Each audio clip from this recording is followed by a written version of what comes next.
Welcome to Riff View. Here I take the time to break down guitar riffs step by step so you can really understand how to play them. Unlike my riff shorts where the tabs just quickly scroll across the screen, Riff View gives you a detailed, in-depth lesson to help you nail each riff with confidence.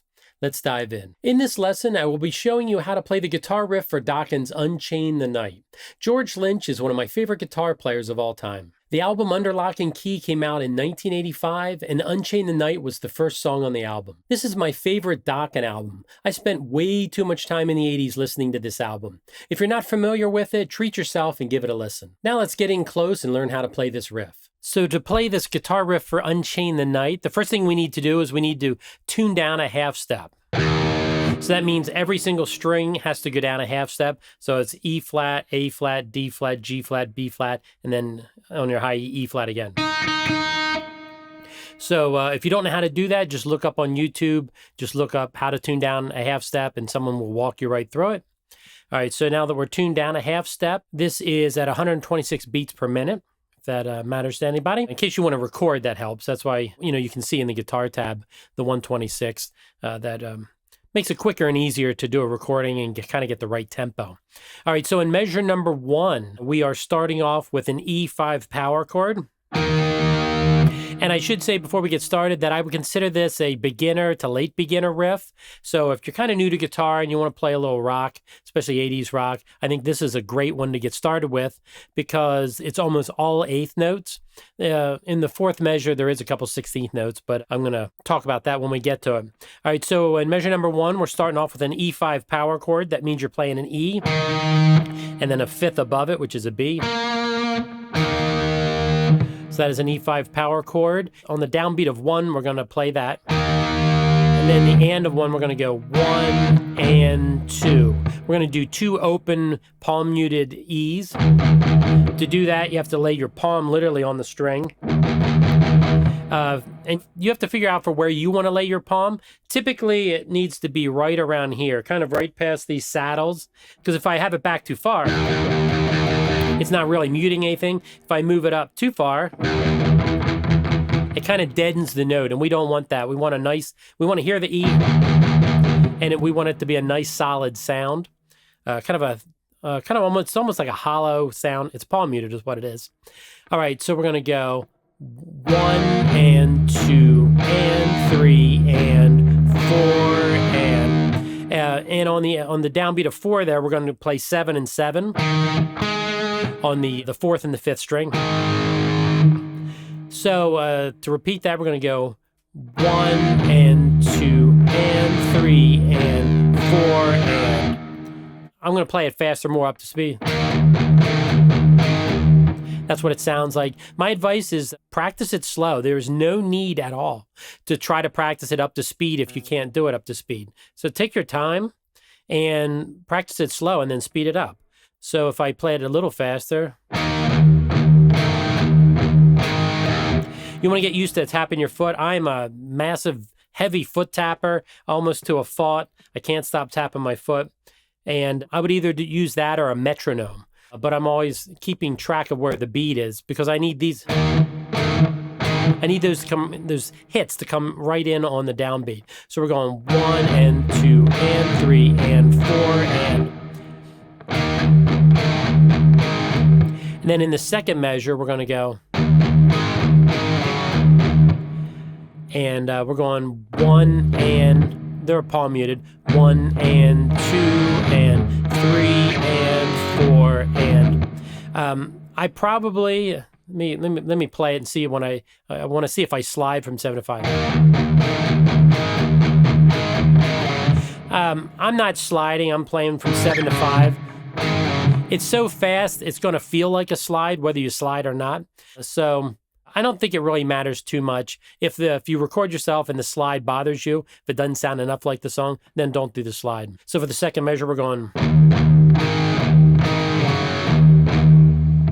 If you want the guitar tab for this riff, plus 200 more, check out my online course, GuitArmy Riff Factory. You can access it from your computer, tablet, or phone, making it a quick and fun way to learn a ton of riffs, impress your friends, and boost your confidence. And don't forget, use coupon code RIFF50 at checkout and get 50% off the course. All right, then in the third measure, we're going... So what he's doing here, we're going 1 and 2 and 3 and 4. On the downbeat of 4, he's coming down here and playing an open A power chord at this 0 and 2. So that measure, again, is going to sound like...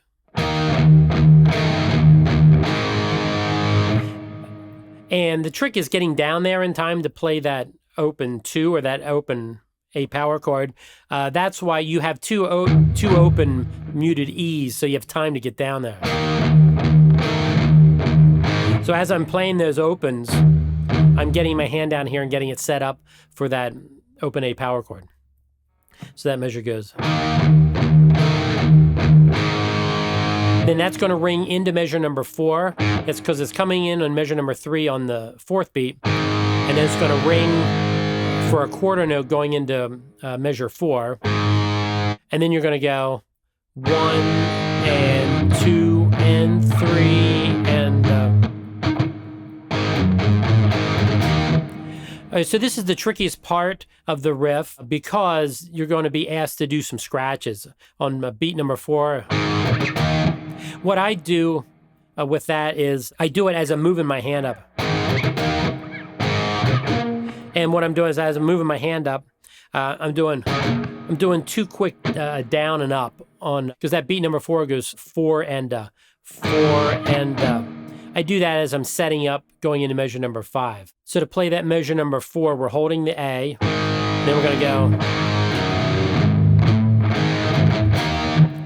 Now this is where I don't know that you don't really need that. I don't know that you need that quick little, those 16th notes. So if you're a beginner, intermediate, or late beginner and you don't want to try to pull that off, then don't worry about those 16th note scratches. Those X's are scratches. They're muted strums, basically, and I would strum them down up if I was going to be strumming them. But if you didn't want to, if that's too hard to move, because you have to do it while transitioning from here to here. If you don't want to do that, then just don't. Just go. It sounds like something's missing, but I would just do it like that. So measure number 4, you're holding this. It's going to go 2 and 3 and 4 and then measure number 5, you're going. It's basically repeating the first measure. So you're going 1 and 2 and 3 and 4 and then in measure number 6, we're repeating basically number 2, you're going 1 and 2 and 3 and 4 and. So then in measure number 7, we're going to go 1 and 2 and 3. I barely hit that harmonic. This harmonic is not fun to hit. If you hit it,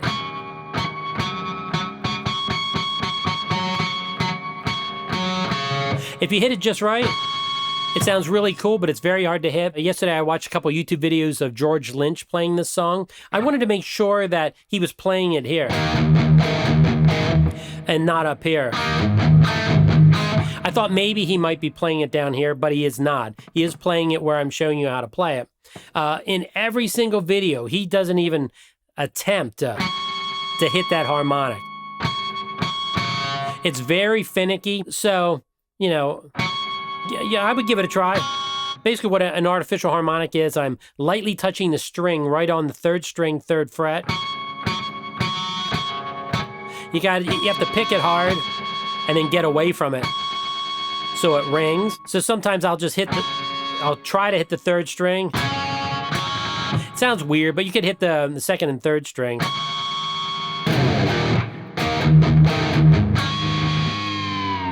And after he does that, he hits that, if I can even hit it. And then he does a dive bomb. and then goes into the verse. So the artificial harmonic there in measure number 7 is by far the hardest part, but I would try it. And if if you can't hit it, then just don't put it in there. No big deal at all. So I'm going to go ahead and play through it slowly, and I would like you to play through it with me.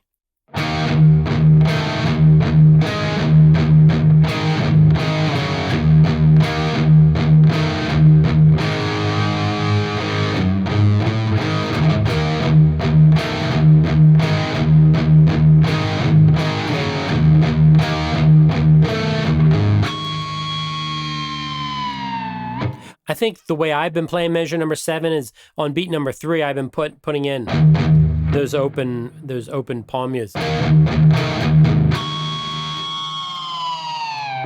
me, I like doing that. Maybe he doesn't do it. Apparently not, according to the tab. Let's go ahead and play through that one more time, nice and slow. 3, 4.